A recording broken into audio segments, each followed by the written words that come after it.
Okay, welcome to this garage session today. There's one particular thing I want to work on.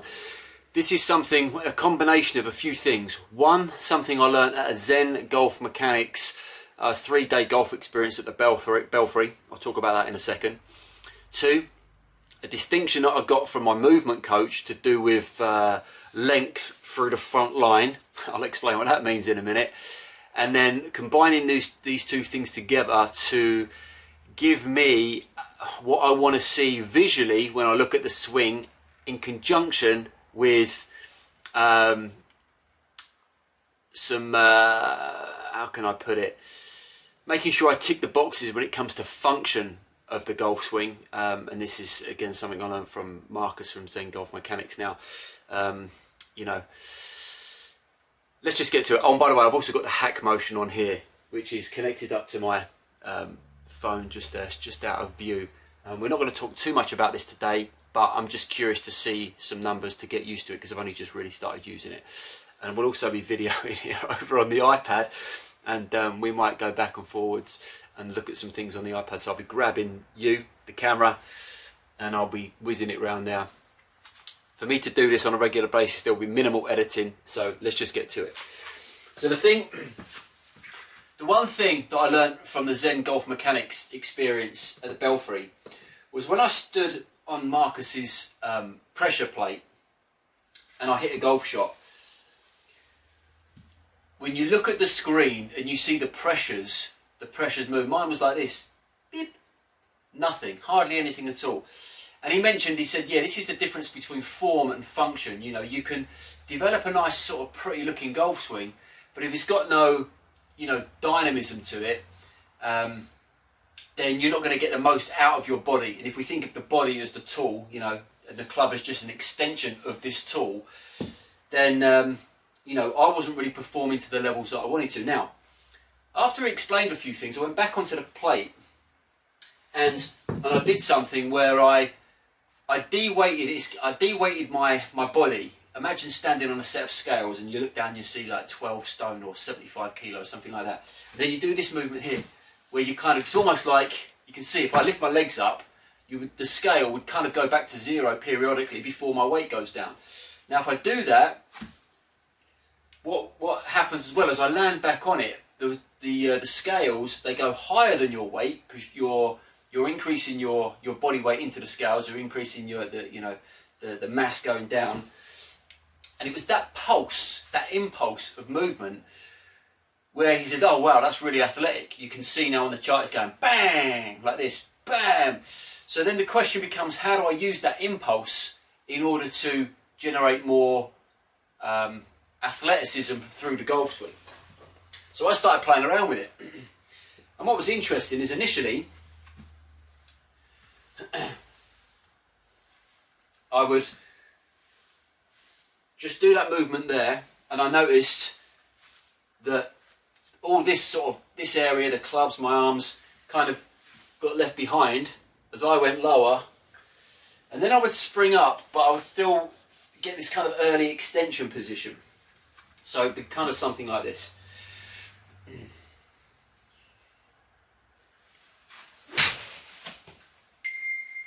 And I can feel like I'm coming out of the shot. And when I was looking at it on camera, what I was seeing from the side down view, and this is something I've seen with a lot of my swings, is that it's almost as if this side, the left hand side, kind of stays in position, the right hand side kind of comes around like that. But when you watch a lot of the top golfers, what you see is like a lowering and an increase in this angle here, or a decrease in this angle here. And then as they push away, the hips open, and they're getting that force, and then they're opening up, and away they go. So when I started to look at that on camera, what I noticed, or what I discovered, is that this action here, this kind of early extension action, is kind of very flexor dominated, this kind of rolling of the pelvis. Whereas if this whole front line here gets longer, as well as de-weighting from the ground, This is crazy, right? Then from that position, or from that set of ideas, longer through here, so it's almost like this whole area goes in this direction, whilst I de-weight, yeah, so I'm taking that, so if we were looking at the scales, the thing would drop down to like 3 stone, and then boom, you'd push off. But at the same time, as I lengthen through here, when I'm looking down the line, I can start to see this bum cheek, which means the hips are starting to move. But it wasn't the hips moving from me moving the hips, it was simply from me turning back, lengthening through the front, and then as I was lengthening, this whole structure is moving around anyway, allowing me to then deliver the ball, or deliver the club into the back of the ball. So we'd look something a bit more like this.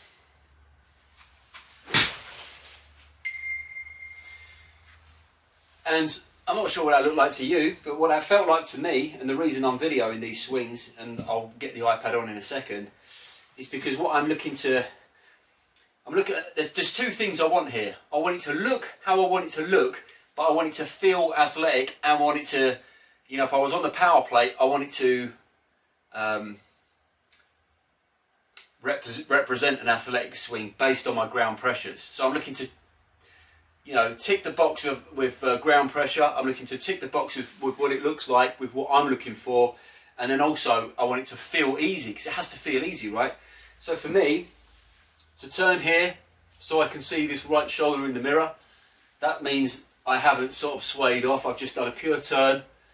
There's length through the front. This allows, because if I don't do that, this hip just sort of gets stuck. But if I lengthen through the front, this hip just wants to move out of the way by itself. And if I do that, whilst I'm, rephrase that, it's easier for me to lengthen through the front when I de-weight through the legs. Because if I take the weight off the legs, then all of a sudden, this kind of, because I've spiraled up into this orientation, so I lengthen through the front and this just opens, then from here I can, without much manipulation of the wrists, and subsequently on the course, even with something like a 4-iron, if I want to just hit a gentle low one into position on a short par 4, you know, it's 8 times out of 10, not every time, it's proved relatively successful. So that is a combination of something I've learned from Zen Golf Mechanics. And if you go onto their YouTube channel, you'll see lots of their stuff with the power plate, not the power plate, with the pressure plate. But for me, ball striking seems to be mint. So let's have a quick look and see what that looks like on the iPad. So I'll flip the iPad on. And remember, we're interested in down the line here. I should have worn some lighter trousers because it's not going to be so easy to see these against the dark background. But what we want, not a great deal of thought, a turn,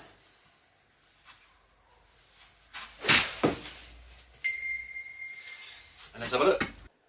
What we're looking for is, there's a number of things. Imagine a line across my head and a line down the front. I don't want my head moving back that way. I want it to stay in that position. But this is the bit I'm most interested in, my hips, because my hips have had a tendency to really move forward. However, with this particular action,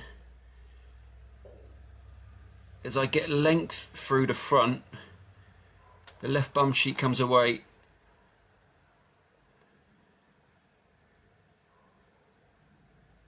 Look at my head. It's not great. It's pulling away a little bit, and I know what to focus on that. And you see there's a slight pulling in from the hip. I'm not getting over the ball as much as I'd want there. The hips are coming in a fraction. But again, as I've said before in previous videos, this is the subtlety of movement. And I learnt to look at things like this from Wayne D. Francesco, from his videos.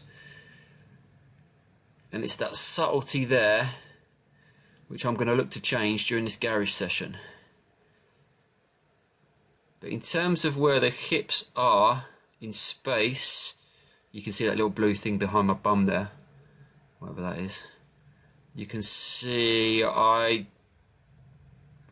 stay quite close to that, but I still come away from it a fraction, and I'm looking to figure out what does it take for me to maintain that hip depth position for longer. But that would, I think that would mean me, this little movement here, you can see my hips just come in a fraction as my knees drop, and that will cause my head to come back. And it's only a subtle movement, but what I've found is that when I'm not doing that, and I'm doing what I want to be doing, and I'm getting over the ball a bit more, there's a lot more compression on the ball, and the ball goes a lot further. But it's subtlety, and it's getting comfortable, because there you can see the energy of my swing there's just pulling away, pulling backwards, rather than just falling on top of the ball and then crushing it. So let's see if we can figure that out. In order to figure that out, what we're going to have to do is get more comfortable with just releasing those body angles forward. But what does that mean? See, that's the thing, what does it even mean? I don't know what it means. What I'm interested in knowing is, what I'm interested in doing, because I'm sure some instructors will watch this and be thinking, oh, that guy's crazy. But yeah, they're right. I'm crazy, but I'm just fascinated with the movement. I mean, I'm fascinated with the micro adjustments and asking the questions. What's causing me to want to pull away from the ball? What's stopping me from wanting to just fall into the ball, and and stay low and crush it? Because if you watch all the great golfers, that's what they're doing. They're up here, and it's all coming in. I mean, you look at Dustin Johnson's angle there when he's at impact, and it's like this. It's almost like horizontal. Obviously, it's not horizontal, but now the other question is it because I'm starting too low? Maybe I'm better off up here to begin with. And then up here, and as I lengthen, I'm dropping in and turn through like so. So as you can see, I've got some control around there, but it's not quite where I want it to be. So I'm going to hit a few more balls now, stop talking, I'm going to go back and forwards, and we're going to see where we're at.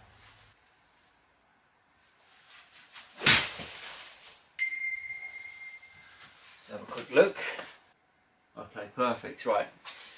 See, it's only taken one golf ball, and this is what's good about what's going on at the moment, is that it seems to be really close to what I want to see.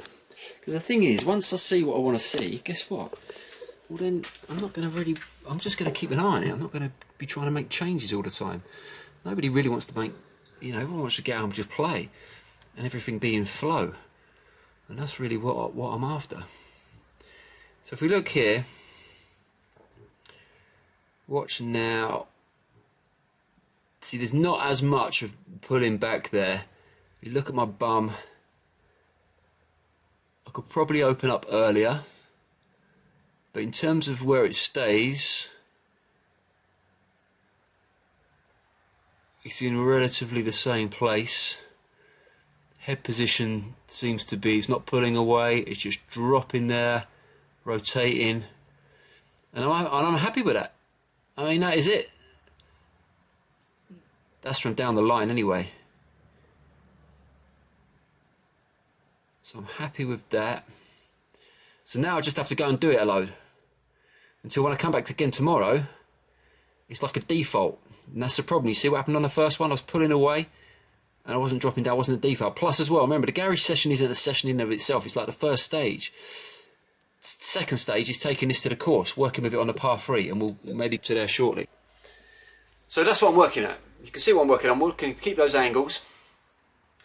I'm looking to keep I've figured out what it takes for me to keep my pelvis more back, more depth in my lower half, and that's through lengthening through the front. There's a stretch that I've been doing recently to help this. I'll talk about that in another video. If you're interested in what that stretch is, just write in the comments. I'll tell you what that stretch is, and have a think about it. What would be maybe preventing people from keeping that depth? you know, there's lengthening through the front, but what other areas of the body are, you know, are impacted when you're going, you know, into that position? Have a think about that. I'll talk about that in another video. So yeah, I'll switch off for now, hit a few balls. If I have any breakthroughs, I'll come back. If not, we'll just leave this video as it is, or attach it onto the par 3 session, because I want to go straight from here to the par 3. The weather's rough, so I want to get out there before it rains. Okay, so when you show you this video, because this is exactly what I'm after, and I want you to see if you can spot the difference. I'm going to get quite close here. I want you to look at where my bum is and look at that blue thing behind. And then watch now. See how, like there, see how you can see my left bum cheek? And I'm just reaching impact here. And look, my arm's still bent to there, right arm. And that bum cheek is just coming around. Now that's, apart from the last little bit where you see it just comes in there. In terms of me staying on the line, and when I say staying on the line, I mean staying as close to that blue thing as possible, near my bum. That is a million miles away from what my golf swing used to be like. And what's allowing me to do that, I'm going to show you right now.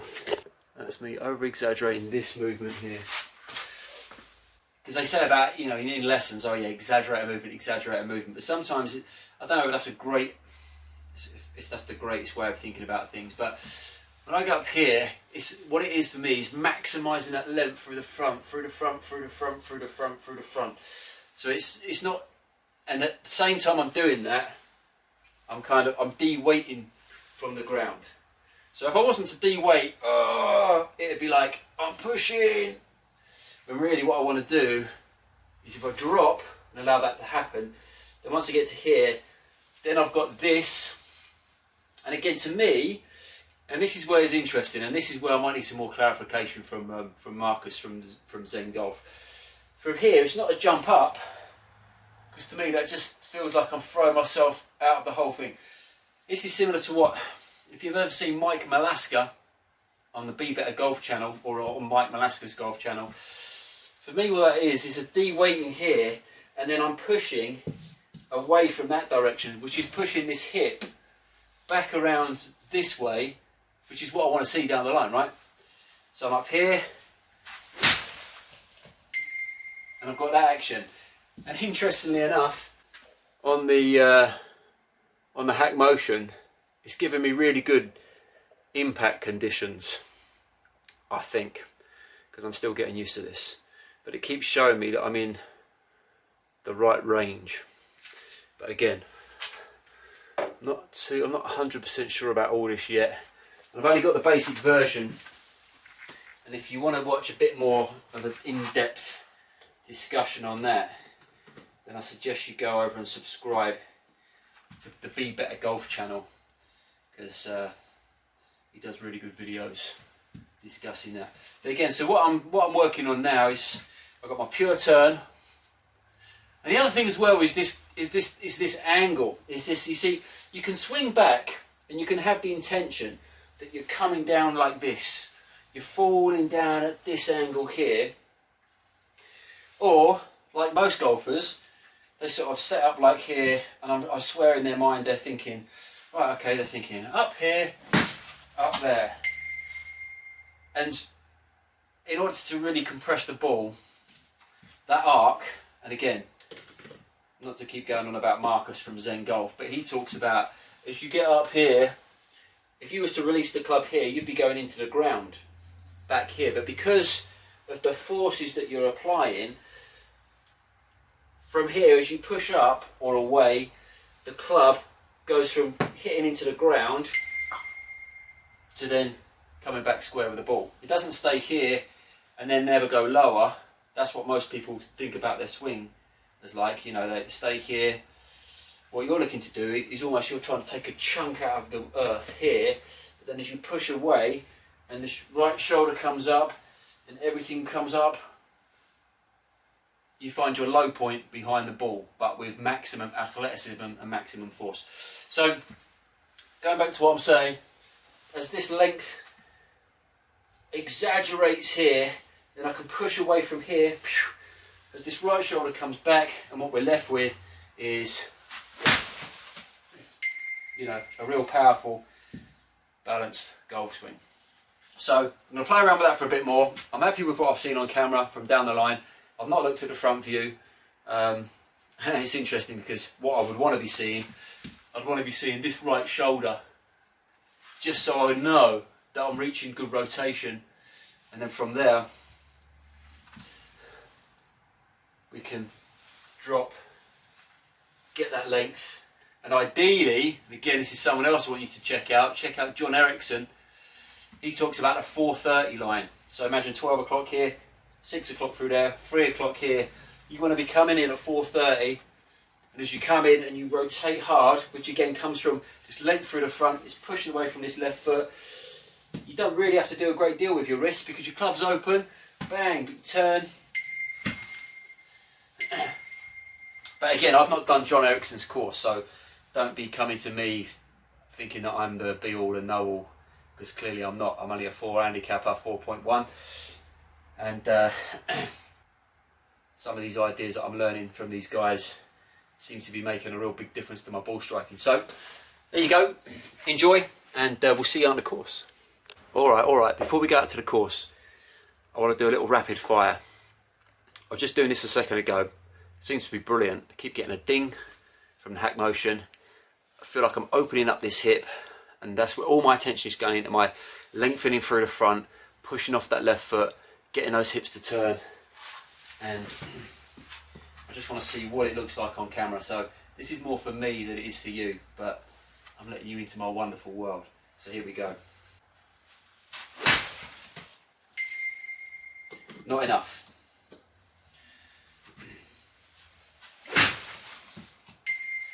Too much wrists. Didn't find the low point well enough. Too much wrists. Probably a 7 out of 10 shot.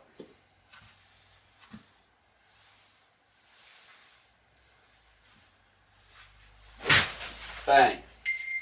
There we go, that's what we're after.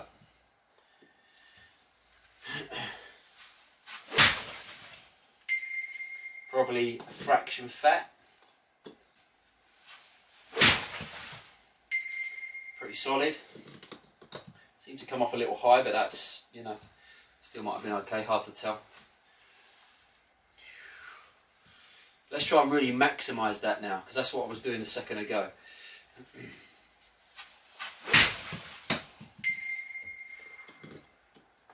Bit too much tension around here. Too much tension in the face and in the jaw. That affects the neck, that affects rotation. So when you see players all tensing their face up, it's a good idea to try and calm all that down. And so I can recognise that sometimes with my own swing. Try and remain, you know, relaxed in the face, let the neck stay relaxed.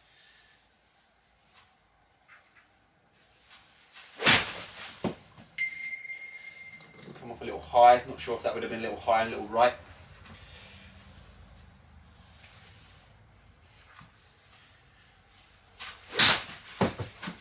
Shank, plenty of those in here. I'm going to start thinking of this 4:30 line coming in from this line.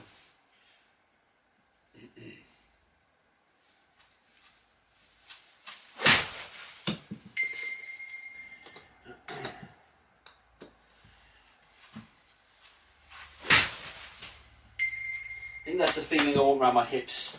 That felt good there, and I can tell because it's moving into range. It's kind of, it's not used to so much.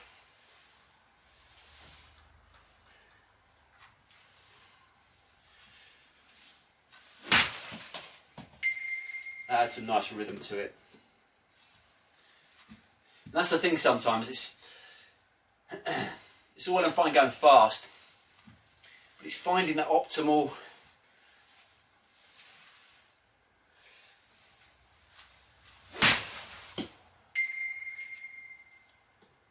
sequence where you really don't feel like you're putting in a huge amount of effort, but you can tell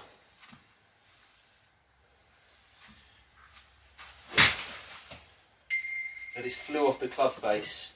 And for me, that's just making sure that the relaxation, the drop. It's the timing of it all, because this is a relatively new movement for me. It's going to take some time to get used to, but again, because I'm seeing what I like to, because I'm seeing what I want to see, I'm going to stick with it. Now the bad shots, like it was a shank, very easy to go, oh, it was a terrible shot. But sometimes it might be that, actually, you might have done a lot of movements there really well, because I was looking to come a bit more over this, so you can see there's a black line here. One of the things Marcus talks about, he said that the pros, they spend more time over here, whereas the amateurs spend more time back here trying to help the ball up. And that felt pretty solid. And that was about as smooth as it could possibly be. So I'm not really sure what that one looked like, but it felt great. And it felt great because it felt like I had my turn, I felt like I had my drop into this position here, felt like I had my push back, and as I pushed back, come from this 430 position and clipped it away. Now if I've got that really under control, I should be able to stop about here. And that would represent to me optimal control, because if that way every club then becomes kind of like two clubs rather than a full hit. I can, you know, you've got your 3/4 shot, you've got your half shot, and if I could do that with 4-iron all the way through the bag,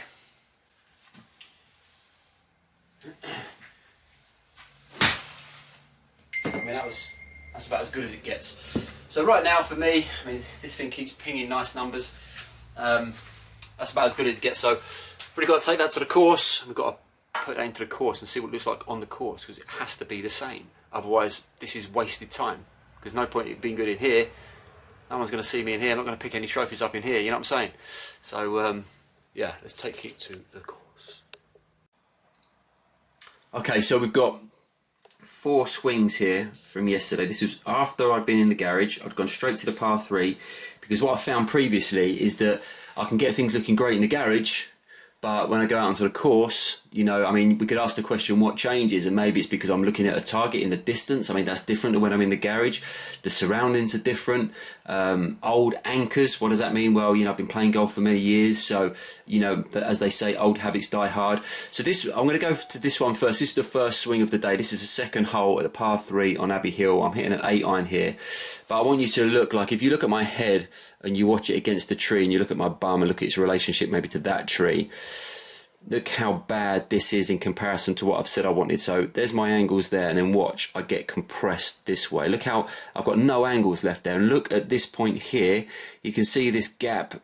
You can see I've got no angles, and this ball shot off to the right with a right hand, with a left to right wind, went over the bunker, and essentially was just, you know, was not what I want. Now I did hit some better shots on that hole, but we're going to come straight over to here. This is the third hole at Abbey Hill, and I hit some great shots on this hole, some real crisp shots. So we'll go back up to here, and again, if you look at my relationship to that little white stake there and to the tree, it's a little better there. You can see as I get to impact, you can see a little bit of my left bum cheek, nowhere near as much as I want to, because what that represents to me, that represents me opening up. And also, I'm starting to get this kind of, for me, I don't feel like, you know, I was talking about that length through the front. Well, as my hips are going this way, and you can see that kind of, that angle there in my spine, that's kind of not really what I'm after as well. I mean, here's the thing, I was hitting the ball okay, and, you know, like coming through there, I mean, I'm quite happy with that. But again, not what I'm after, ideally. We'll go to this one. This is the fourth hole at Abbey Hill. In fact, I was hitting into a wind here. I think I was hitting a 9-iron, and I think 3 out of 5 balls I got right near the flag. So again, you see this, I've got this thing with the right legs coming in, but the left isn't going out. although I still managed to save it there with relatively good impact. But again, I feel like my bum's going that way, my head's going that way, and that's not what I'm after. And then finally, this here, this is the fifth on the par 3, and it started to rain at this point, so I was a bit worried about my camera. But this is interesting, this one, because I like to hit, I like to club up, but hit it softer, just to get a sense of the positions. And again, I'm standing it up a little bit there. And again, yeah, I can just, it's just the energy of it is that the hips come forward and the head coming back. And that's completely different. And again, look how I save it with the impact. Like, there's nothing wrong with impact there. So I'm able to save it with impact. So the thing is, and you know, it's not a bad looking swing, but again, it's not what I'm after. And I could stay at this level, you know, but that's the problem with golf, is I don't want to stay at the same level. I want to, you know, want to progress. And yeah, I'm kind of I'm done with seeing these positions out on the course. So I've been thinking about this, and in the next video session, next garage session, I know exactly what I'm going to be working on, and I know exactly where my intention is going to be. I don't know if that's going to make it how I want it, but I've got an inkling that it might, and so I'm looking forward to that session. So we'll see you in the next garage session. I say garage session, but it's funny actually now. It's the garage session matched up with this par 3 session, because it's winter time now. It's so quiet on a par 3. You can just get out there and do the video. But yeah, this method of videoing, I think I'm going to probably carry on doing, because it's just a great way to continually evaluate where I'm at. So that's it. Enough talking. See you on the next video.